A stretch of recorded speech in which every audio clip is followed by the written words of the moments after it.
Assalamu alaikum students, this is Muhammad Wasim and today topic is uncertainty in timing experiment and uncertainty in average value. It will be discussed in FSC MD CAT plus MCQs.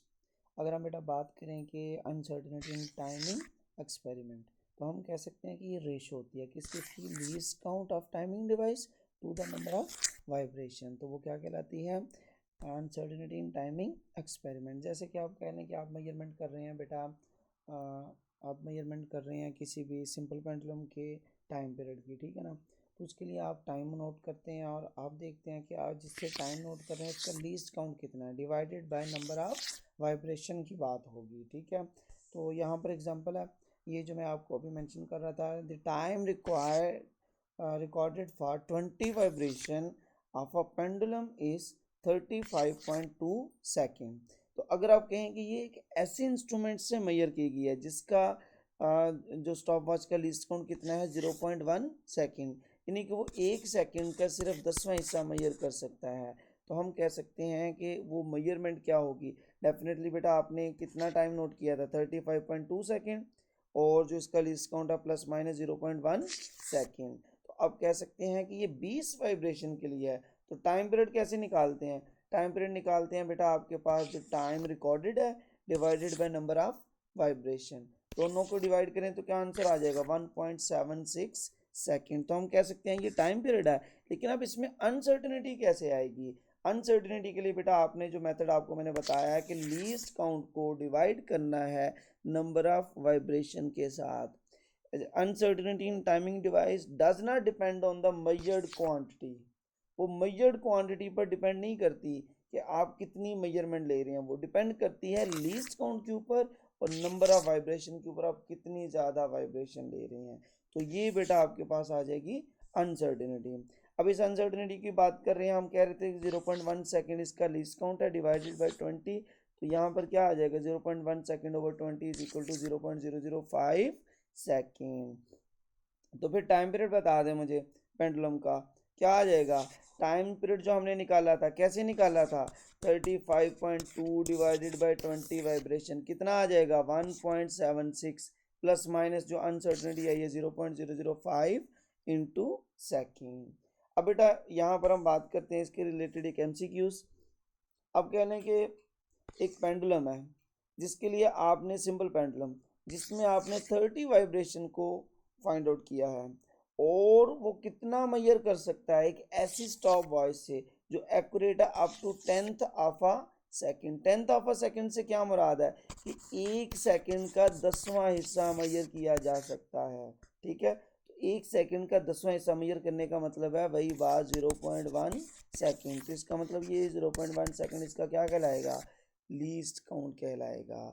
तो definitely बेटा फिर आपके पास जो uncertainty होगी वो least count पर depend करती है, वो बेटा डिपेंड नहीं करती कि मेजर्ड क्वांटिटी कितनी है। अलबत्ता टाइम पीरियड फाइंड करने के लिए आपको मेजर्ड क्वांटिटी देखनी पड़ेगी।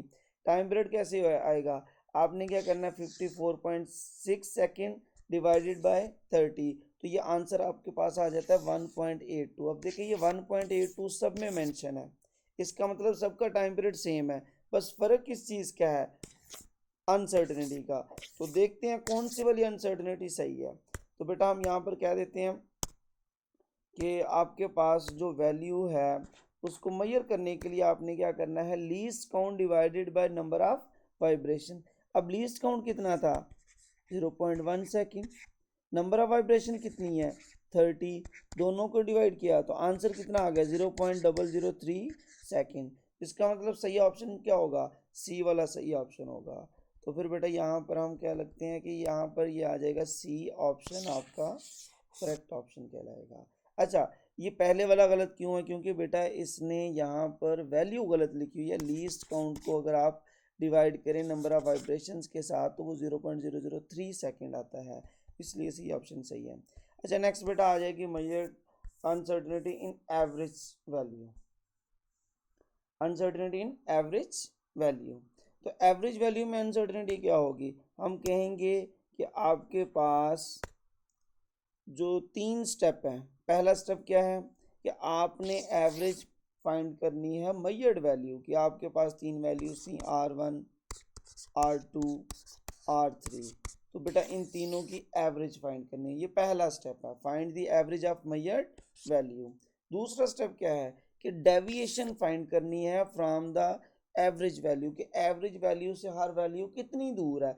डेविएशन से मुराद होता है दूर होना, कि उससे कितना फर्क है, उसका डिफरेंस निकालना है आपने। आपने ये निकालना, ये नहीं करना कि एवरेज में से, आपने ये देखना डिफरेंस कितना है, उसकी मैग्नीट्यूड फाइंड आउट करनी है।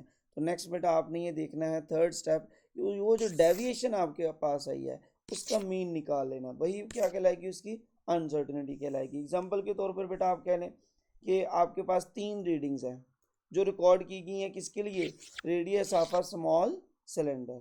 अब कह लें पहली रीडिंग 1.50 सेंटीमीटर, दूसरी रीडिंग 1.51 सेंटीमीटर, तीसरी रीडिंग 1.53 सेंटीमीटर। फर्स्ट स्टेप क्या था, फर्स्ट स्टेप था बेटा आपने एवरेज फाइंड करनी है। तो तीनों को ऐड करिए, R1 plus R2 plus R3 divided by 3, ये वैल्यूज पुट की, यहाँ आंसर कितना आ गया, 1.51 सेंटीमीटर, ये इसकी एवरेज वैल्यू आई है। सेकंड स्टेप क्या था कि आपने डेविएशन फाइंड करनी है। Deviation from what, deviation from average value. तो हम कहेंगे कि एवरेज वैल्यू से आप फर्स्ट वैल्यू को माइनस करो, क्या आता है आंसर, 1.51 सेंटीमीटर माइनस 1.50 सेंटीमीटर, ये आ जाएगा 0.01 सेंटीमीटर। फिर आप दूसरी वाली को भी माइनस करें, डेफिनेटली वो दूसरी वाली दोनों इक्वल है, तो 0 0 आंसर आ जाएगा।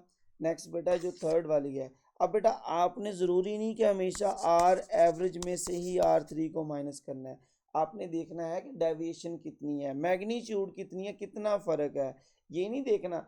आपने जनरली क्या करना है, बड़ी वैल्यू में से छोटी वैल्यू को माइनस कर देना है, तो ये डेविएशन आ जाएगी, ठीक है, फ़र्क कितना है वो डेविएशन होती है। थर्ड स्टेप क्या है, इन तमाम डेविएशन की आपने एवरेज निकालनी है। तो निकालें फिर एवरेज इन सब की। आप कह लें कि यहाँ पर एवरेज क्या हो जाएगी, डेल्टा R1 जो फर्स्ट डेविएशन है, सेकंड डेविएशन, थर्ड डेविएशन। अगर तीन वैल्यूज है, एवरेज कैसे निकालते हैं, तीनों को ऐड करो फिर तीन से डिवाइड करो। तो बेटा ये वैल्यूज मैंने पुट की, तीन से डिवाइड किया, तो ये आंसर आ जाएगा। इसको अगर हम राउंड ऑफ करें तो 0.007 सेंटीमीटर। ये बेटा अनसर्टिनिटी आ जाएगी कहाँ तक, ये बेसिकली अनसर्टिनिटी आ जाएगी एवरेज वैल्यू में, ठीक है। तो बेटा इसको लाइक शेयर और सब्सक्राइब कीजिएगा। नेक्स्ट इंशाल्लाह हम मिलते हैं सिग्निफिकेंट फिगर्स में। अल्लाह हाफिज़।